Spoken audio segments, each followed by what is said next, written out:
காலை வணக்கம் நண்பர்களே, இளம் வழக்கறிஞர்களே, சமுதாய எண்ணம் கொண்ட வழக்கறிஞர்களே. உங்ககிட்ட அடிக்கடி திடீர்னு வரக்கூடிய வழக்குகள் ஒரு வழக்கு என்னன்னு கேட்டால், 2 சமுதாயத்தை சேர்ந்தவர்கள், 2 மதத்தை சேர்ந்த வெவ்வேறு மதத்தை சேர்ந்தவர்கள் திருமணம் செய்து கொள்ள உங்களிடம் ஒரு வழக்கு. அப்போ ஒரு 2 இந்துன்னா பிரச்சனை இல்லை, 2 கிறிஸ்டியன்னா பிரச்சனை இல்லை, 2 முஸ்லீம்கள் என்றால் பிரச்சனை இல்லை. ஆனால் மதங்கள் இனங்கள் மாறி வரும்போது இந்த திருமணங்கள் செய்யறது 1937 சட்டம் கொண்டு வந்திருக்காங்க.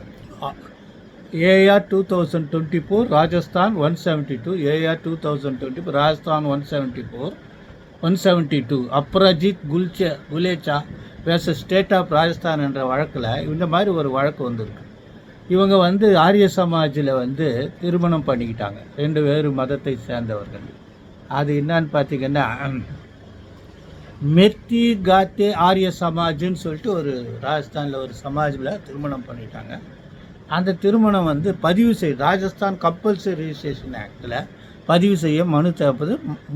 மாநகராட்சி அதை மறுத்துச்சு. காரணம் என்னென்னா, நீங்கள் இந்த ராஜஸ்தான் லிஸ்ட்டில் இல்லை, சொசைட்டி ரிஜிஸ்டரில் இந்த மெர்த்தியா கேத்தே ஆரிய சமாஜ் இல்லைன்னு சொல்லி ரிஜெக்ட் பண்ணிட்டாங்க. அது உயர்நீதிமன்றம் சொல்லிச்சு, அப்படிலாம் நீங்கள் பண்ண முடியாது, அப்படி கம்பல்சரியாக இருக்கணும் அவசியம் இல்லை. மாநகராட்சியின் உத்தரவு அடிப்படையிலேயே எதேச்சதிகாரமாக இருக்கா, பெர்சி ஆர்பிட்டரி அப்படின்னு சொல்லியிருக்காங்க.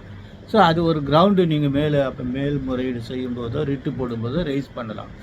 இது செக்ஷன் 2 ஆஃப் தி ஆரிய சமாஜ் ஆக்ட் 1937 தெளிவாக என்ன சொல்லுதுன்னா, 2 இந்து கஸ்டம்ஸு இதெல்லாம் இருந்தாலும் கூட இருவேறு சமுதாயத்தை சேர்ந்தவர்கள், இருவேறு சாம்பிரதாயத்தை சேர்ந்தவர்கள், இருவேறு உபப்பிரிவை சேர்ந்தவர்கள் இந்துக்களாக இருந்தாலும் வெவ்வேறு மதத்தை சேர்ந்தவர்கள் அவர்கள் திருமணம் ஆரிய சமாஜ் ஆரிய மேரேஜ் வேலிடேஷன் ஆக்ட் பிரகாரம் செல்லும். அதை பதிவு செய்ய வேண்டியது கட்டாயம்னு தீர்ப்பு கொடுத்துருக்காங்க. ஸோ இதுதான் சரி. எங்கே போய் ஆரிய சமாஜ் திருமணம் பண்ணுறதுன்னா, ராமகிருஷ்ணா மட்டில் போய் கேட்டிங்கன்னா அவங்க கைட் பண்ணுவாங்க, உங்கள் திருமணம் செய்யும். ஆரிய சமாஜ் பில்டிங் கூட இருக்குது. கூகுள் மாமா கேட்டால் கூகுள் மாமா கூட ஹெல்ப் பண்ணுவார். காலை வணக்கம், நன்றி.